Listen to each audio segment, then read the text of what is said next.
बुद्धियुक्तो जहातीह उभे सुकृतदुष्कृते तस्माद्योगाय युज्यस्व योगः कर्मसु कौशलम्।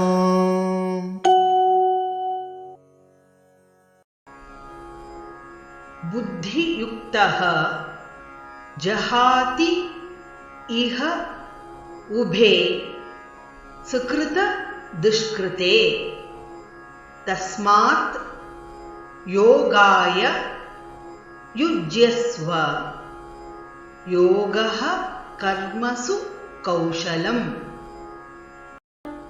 बुद्धियुक्तो जहातीह बुद्धियुक्तो जहातीह उभे सुकृतदुष्कृते उभे सुकृतदुष्कृते तस्माद्योगाय युज्यस्व तस्माद्योगाय युज्यस्व योगः कर्मसु कौशलम्।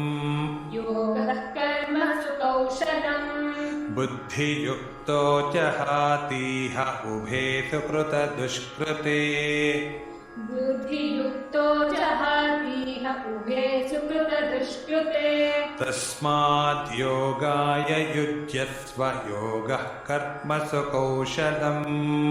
तस्माद्योगाय युज्यस्व योगः कर्मसु कौशलम्।